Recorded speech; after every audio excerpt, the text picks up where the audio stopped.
Hello everyone, my name is Seema and welcome to this video. What are we discussing today? This is another video in this series to identify if you are caught in a toxic family dynamics. What are we discussing in particular is that in a toxic family dynamics, there is no boundaries.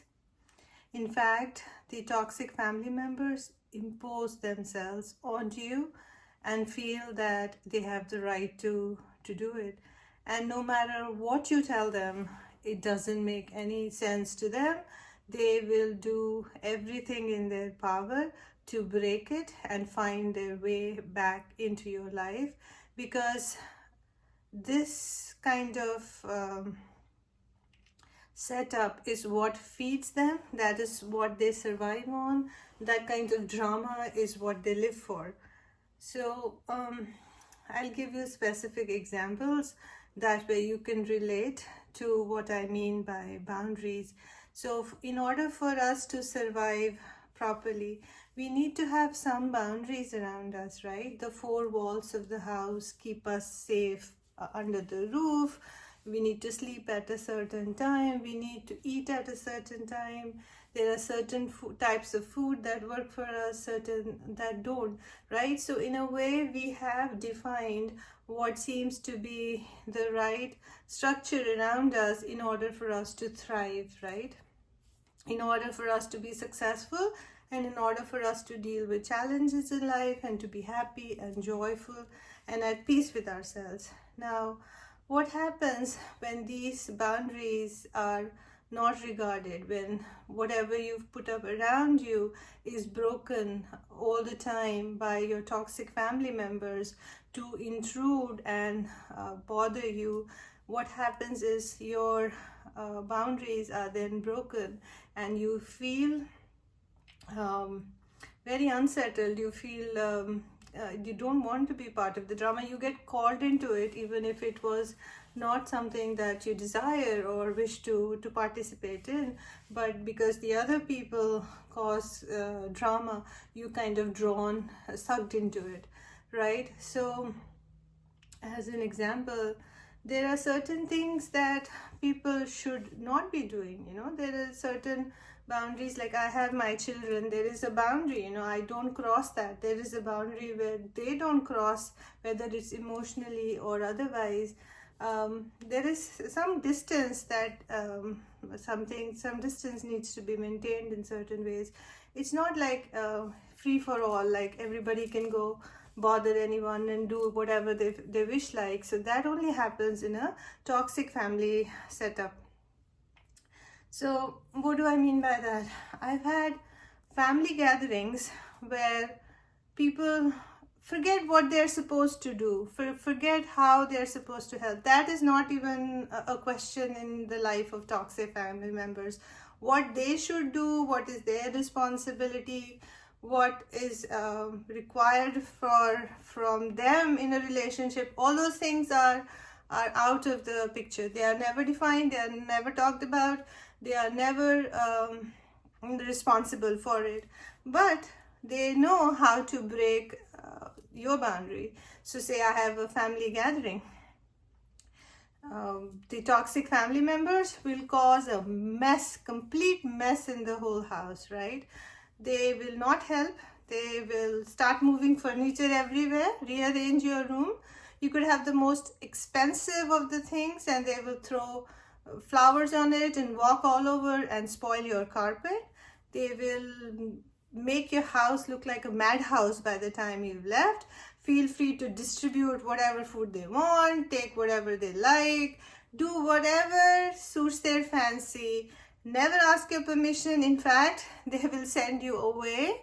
In front, my family members have done that. That I am the host, and when other people show up, they would send me back into the kitchen and look like it was their house. Like all that thing was theirs. The prosperity was theirs to show off, and put me aside completely. and they have never ever taken care of their grandchildren as they were growing up.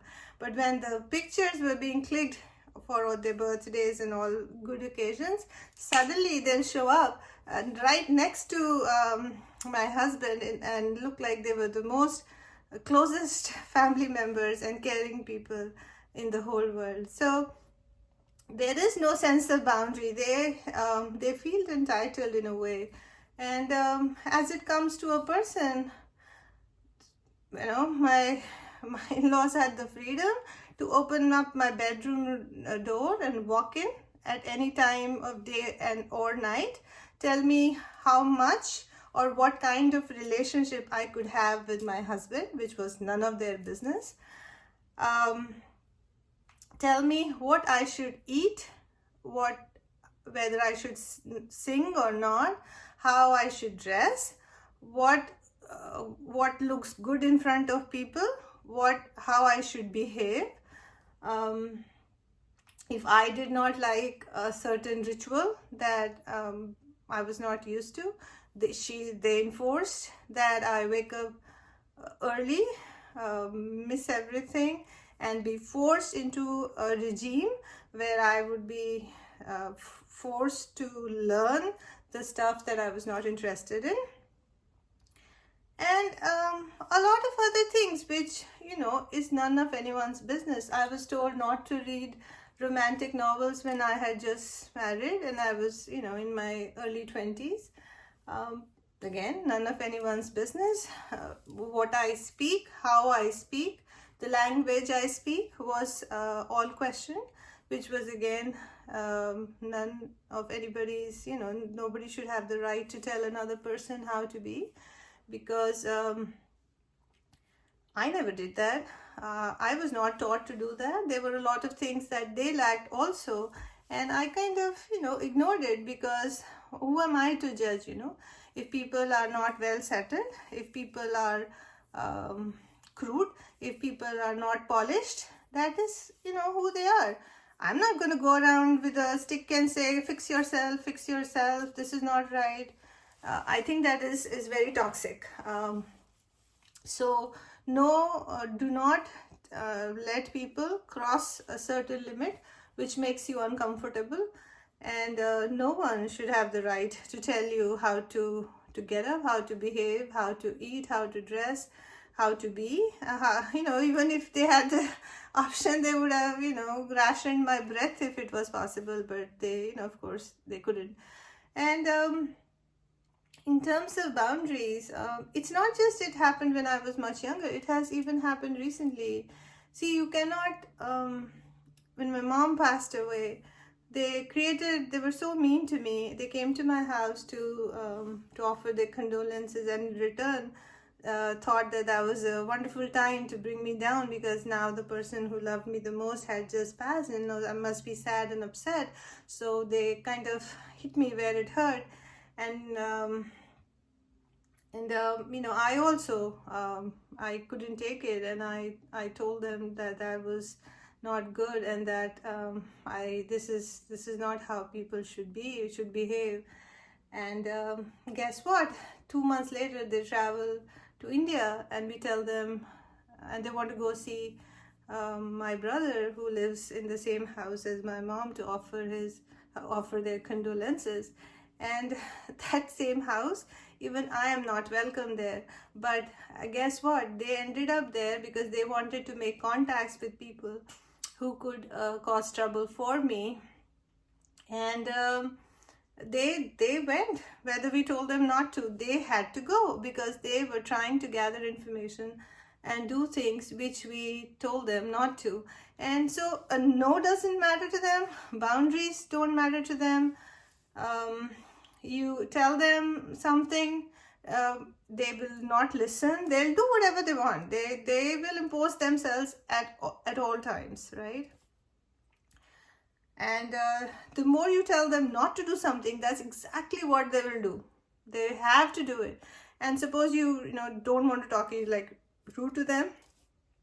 What they do is, after a few days, they just call on the phone and just talk about traffic and weather. And so what happens is, they're trying to gauge if they can come back into your life. So one phone call, second phone call, third phone call, if there's a celebration happening or the holidays, they'll wish you. So slowly they try to get into your good books and then do the same thing, right? Still impose themselves, get whatever they want. It's basically all about control and manipulation, because if they let you do what you want, then where is their control? See, in the toxic family setup, it's all about control. It's about who is more powerful, who has the upper hand. If there's a tug of war going, like if I keep my upper hand, then that means I am superior. That is how toxic people behave. It's not about compassion or putting people together or keeping the family under one roof, or caring for each other, respect for an individual, giving them their space, understanding what people will require at a certain time in their life. No, that empathy, that kind of compassion, that kind of emotional intelligence is completely missing in a toxic family.